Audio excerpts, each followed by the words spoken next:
More Coloradans work for the federal government than any private employer in this state, almost 40,000 people.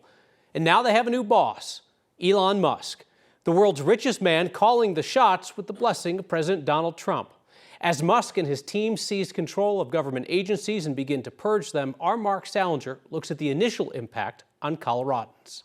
At face value, things look very grim. Yeah, like the source of basically what we do is going away. Matt Plitt spends his life working with USAID. Now he may soon not have a job. We're a USAID contractor, so unofficially 95% or so of our work is dedicated to supporting USAID. Matt is a government contractor with a company called Link, which evaluates USAID's work around the world. It's his job to research the agency to make sure they're spending tax dollars correctly. The U.S. Agency for International Development delivers billions of dollars in humanitarian aid to some of the poorest countries, working to alleviate poverty and disease and increase security. President Donald Trump has said it's, quote, run by a bunch of radical lunatics, and Elon Musk has said it's time for it to die. Everything from just demoralized and dispirited to angry. I have colleagues, with small children, single moms. These are, to be clear, real experts in their field. Congressional data shows there are nearly 40,000 federal employees in the state. The Department of Defense is the largest federal employer, led by military bases around Colorado. From the Department of Interior, Department of Agriculture, Veterans Affairs, and many others, federal employees in Colorado have all been given the option to resign. Some could be fired if Trump and Musk continue their purge on government agencies. And the work that they do is instrumental, everything from aviation safety to law enforcement to the thousands of people that work at this facility behind me. Democratic Congressman Jason Crow held a press conference today in front of the Buckley Space Force Base, which is already housing federal forces used to carry out immigration policies.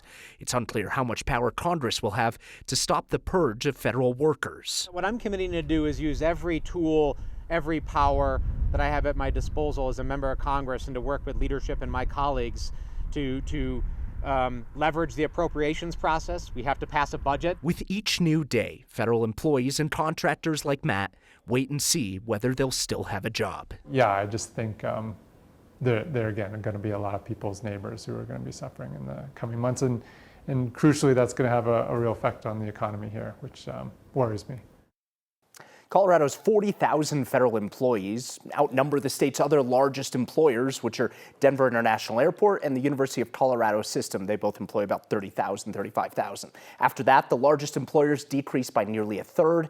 Those are Lockheed Martin and Health One. Kyle. So today, the Trump White House said that they've made Elon Musk a government employee. So Trump says he can go in and clean out the government at his whim. What can Democrats in Congress do about it? So I asked Jason Crow that earlier today. You heard his answer earlier. He also says he wants to just talk about it.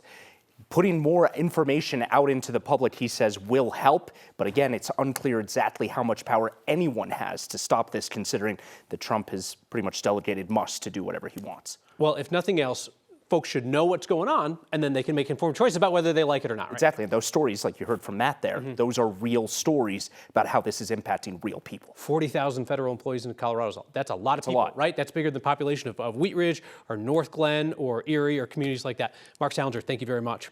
If you are a federal employee or contractor in Colorado and you would like us to know something about what's going on, I want to give you two ways to contact us. You can email us at next@9news.com, or you can text NEXT at 303-871-1491 to start a conversation. This should go without saying, but please contact us using your personal devices. President Trump is backing off his threatened 25% tariffs on Colorado's largest trading partners, delaying what could be a very expensive and punishing trade war for Coloradans and businesses here. The Trump administration has agreed to pause 25% import taxes on Mexican and Canadian goods for 1 month. That's the president of Mexico, who said that she'll drop her own threats of retaliatory tariffs on billions of dollars worth of American products. Canada's going to do the same. Mexico, for its part, has agreed to deploy 10,000 Mexican National Guard troops to the border to address drug trafficking to the U.S. And Mexico, we should note, had a similar agreement with the Biden administration back in 2021. Mexico is Colorado's largest export market, so retaliatory tariffs would hurt businesses here. Up in Canada, Colorado's largest import partner, they have reiterated a previous announcement of a $1.3 billion border security plan to stop the flow of fentanyl into the U.S. The Trump administration seized on that previously announced Canadian plan as a win. Trump has blamed Canada for, quote-unquote, massive amounts of fentanyl coming into the U.S. Fentanyl seizures at the Canadian border made up less than 1% of all fentanyl seizures at U.S. borders during the last fiscal year. The Trump administration has not announced any delay on a 10% tariff on Chinese products. Coloradans buy more from China than any country other than Canada. Those tariffs will be passed on to Americans and increase prices. Colorado state law currently bans local law enforcement from arresting or detaining people based on their immigration status. El Paso County's Republican sheriff announced today they'll start asking their jail inmates where they were born, then notifying immigration agents if they think they might be in the U.S. without authorization. El Paso Sheriff Joseph Roybal and other Republicans are eager to work with the Trump administration on immigration enforcement. Now, unlike Douglas County's Republican leaders who have talked about breaking state law to do it, El Paso County Sheriff says his plan complies with state law. El Paso County will start giving ICE a 6-hour window to pick somebody up before they're released. Courts have upheld state law that bans local law enforcement from holding anybody longer for ICE on a civil detainer when they're supposed to be set free. Now, here's where this could get tricky for El Paso County. The sheriff wants to restart what's called a 287G agreement, which is where the feds give local officers access to ICE databases. Appeals courts in Colorado have blocked those agreements as recently as last year. Trump has said that he wants local police to act as his deportation force to remove millions of people, whether they've committed a crime or not. Sheriff Roybal says his view of cooperating with the feds is to target violent criminals. The legislature and the laws signed into effect have made Colorado a haven for criminal immigrants. We want to hold violent criminals accountable who are here in the United States illegally. Roybal is one of more than a dozen sheriffs backing a Republican effort to overturn Colorado law restricting cooperation with ICE. Democrats vote that down at the Capitol year after year. This year's bill does include a clause that prohibits local police from doing, quote, roundup operations or stop and show your papers enforcement. Federal agencies temporarily called off reported mass deportation raids in Aurora last week. Some of those operations, when they happen, will be run through Buckley Space Force Base. The Trump administration needs more detention facility space than it has. But today, Democratic Congressman Jason Crow says he has been assured that Buckley is not going to be used for detention after roundups. There is a footprint of federal law enforcement operating out of this facility. I have been told that it will not be used to house immigrants and detainees, that it will only be used as a staging location for law enforcement and a coordination center for ongoing operations. The deal between Buckley and the Trump administration was announced last week. Leaders originally said the military base would be used for holding and processing immigrants rounded up in President Trump's mass deportations. All Buckley's really said is that the operation will be staffed by ICE, by federal agents. Congressman Crow has called for more congressional oversight of ICE operations and detention facilities throughout his years in office. Last year, he introduced a bill that would grant members of Congress and their staff immediate access to any federal immigration detention center. Today, there were immigrants across the country who chose to stay home from school, from work, hoping to demonstrate just what would happen if President Trump got his stated wish to deport more than 20 million people who don't have legal authorization to be here. Here's our Angeline McCall. It's a message that's sent by closing their doors. We decided that it was for a good cause. Daniela Hernandez Javelena's family owns Casa Vallarta restaurant in Aurora, usually open 7 days a week. We wanted to show a message and, again, show support to our community. They're joining in Monday's A Day Without Immigrants protest, where people are encouraged not to go to school, attend work, or make purchases. I grew up in a neighborhood full of immigrants. You know, there's so much to learn, there's so much to love. This country without immigrants is nothing. Immigrants have been essential, have been a foundation to this country since the beginning of the United States. Nonprofits and organizations like Servicios de la Raza closed with staff working from home. It's very heartening to see how many people, just individuals, are picking up the action and reposting it. The impact is to show if immigrants don't contribute to society, then what would be left? a question CU Denver economics professor Chloe East has looked at in her own research. Mass deportations do have a big impact on the labor market. There's a big reduction in the number of immigrants who are working in a community after mass deportations. East says the impact on the workforce isn't as simple as an immigrant leaves, and that opens up a job. Having immigrants present in the U.S. creates jobs for U.S.-born workers. And so there is this big misperception that removing immigrants will create more jobs for U.S.-born workers. When people see doors closed or empty classrooms, spaces usually held by immigrants, the people behind the movement hope it will make others reflect of what would be left without them. You love our culture, you love our music, you love our tequila, you love our food, but you don't love the people, and the people are the ones that made it happen. Daniela's dad has owned Casa Vallarta for 27 years, and it's been a staple in Aurora. Just in the time we were there, we saw 2 different people coming to the door, and that's what Professor East said too, that immigrants stimulate the economy because less people would be eating out, getting haircuts, all of the daily tasks that we do every single day. Kyle? So, Angelina, it's important, right, to separate people's opinions about immigration enforcement, right? There's going to be a wide variety of that. And then there's like the facts of what actually happened when deportations occur. And we don't have to wonder about it, right? Because former President Obama deported a ton of people, and the effects of that were studied by those CU Denver professors and others. Yeah, in fact, Professor East, that's where their research actually hinged off of. It was based on an Obama-era policy, and they found that ultimately those mass deportations led to, basically detrimental effects not only for the immigrants that they targeted, but also U.S. citizens that had unexpected consequences as a result as well. Angelina McCall, thank you very much. I have to thank you for your support of the latest Word of Thanks microgiving campaign, raising funds for Kids Pack. They're a nonprofit in northern Colorado that help keep kids and their families fed on the weekends when those students aren't in class in the Thompson School District.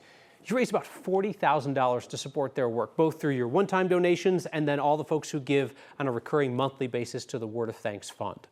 Your microgiving has made more than a $14 million difference for nonprofits across our state. It doesn't matter where in Colorado they are. If you know of a great organization, makes a positive impact on the community, and could use our help, email me about them.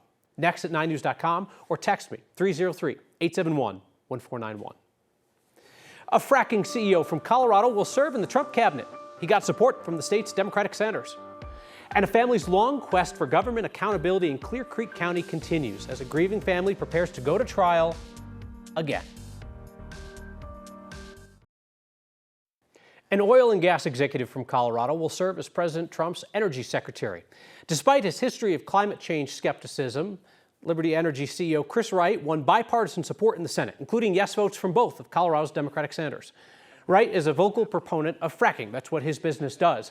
Trump specifically mentioned his expertise on fracking when he nominated him to lead the Energy Department. Wright has said that the well-established link between climate change and more extreme weather is, quote-unquote, fear-mongering. He walked back that comment during his confirmation hearings and promised to promote all sources of American energy. 8 Democrats in the Senate joined Republicans in confirming Wright today. That included support from Colorado's John Hickenlooper, who said that Wright believes in science, and Senator Michael Bennet, who praised Wright's deep expertise in energy innovation. Well, it must have been jarring for everyone who relied on a famous rodent for their weather forecast today, but it was gorgeous spring-like weather in Colorado. Reached nearly 70 degrees in Denver today. Warm weather came in courtesy of downsloping Chinook winds, but then the temperatures dropped off pretty drastically mid-afternoon as the cold front moved in from the eastern plains. Kathy Saban, all kinds of people doing all kinds of outdoor stuff that they've been waiting a month and a half to do. I guess the question is, what can we do for the rest of the week? I know. Well, the temperatures will continue to trend above average, Kyle, but I thought that groundhog was going to be wrong as well when he said 6 more weeks of winter and it was so warm today. But a front from the east is backed in. It's dry. You won't even notice it unless you step outdoors. But 68 in Denver as compared to 39 in Sterling and 84 in Elkhart.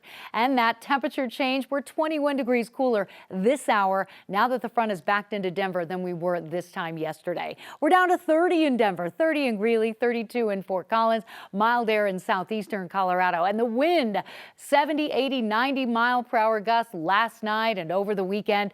Thankfully, the winds are starting to decrease, but the wind will still be a part of our midweek forecast ahead of a storm that will bring a little snow to the mountains. But tonight, it's that Arctic front that's going to bring a colder evening, many areas in the teens and 20s, but we bounce right back out of it. Back to the mid-50s tomorrow, mid-60s Wednesday, beautiful weather into the weekend, and then a cold weather trend and a chance for some snow on Saturday. Hope and pray for justice. Really to be able to move on. A family whose tragedy led to change in Colorado prepares for another difficult trial. And a judge rejects Uber's attempt to keep customers from learning how much their drivers are paid.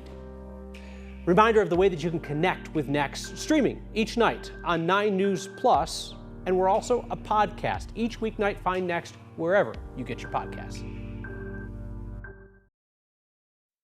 Jury selection started today in the second trial of a former deputy accused in the death of Christian Glass 2.5 years ago. Last spring, the jury convicted Andrew Bune of reckless endangerment, couldn't come to a verdict on the more serious charge of second-degree murder. It was back in 2022. Glass called 911 for help after getting his car stuck in Silver Plume.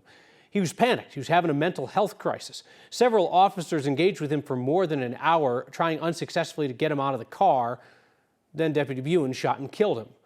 During the last trial, jurors told us that a lone holdout prevented the conviction, claimed the single juror refused to convict any police officer of a crime. Glass's parents told us they believe prosecutors will be able to convince all 12 jurors this time. We all have to go through this again because of that one woman. This time they're going to focus on making the questions very specific, so hopefully you guard against that and it doesn't happen again. During the first trial, it took about a week to select the jury. The pool of jurors included about a sixth of the population of Clear Creek County. So next time you use a rideshare app, companies like Uber and Lyft will have to tell you a little bit more than they used to, because late last week, a judge allowed a new state law to take effect requiring more transparency for riders and drivers. There are actually 2 new state laws that require rideshare companies like Uber and Lyft to disclose to riders how much of their payment, including the tip, actually goes to the driver instead of to service fees. These laws also require that drivers get clear information about trip distance and time before they accept a ride. Uber said that these laws were bad for business and a violation of their company's right to free speech, because it made them tell the public stuff they didn't want to tell. Late Friday, a federal judge denied Uber's request to stop the laws from taking effect, said Uber had waited till the last minute to sue, and the impact of the law wasn't even clear yet. We are back here with your feedback next. Thank you.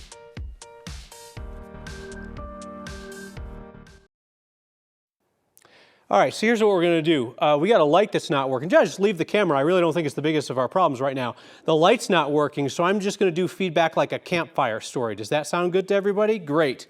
This from Jim in Salida. Good Lord Almighty. Sometimes it's good to have accountability. Any business, especially big ones that can forget they need to be accountable. Jim says, why is it bad? Somebody's finally checking where all that taxpayer money is going. And this by text as we continue our campfire story feedback. Can't wait till Elon takes over next and gets rid of Kyle Clark. Certainly have noticed a thirst from some people for the government to retaliate against journalists these days. It might happen. We'll see.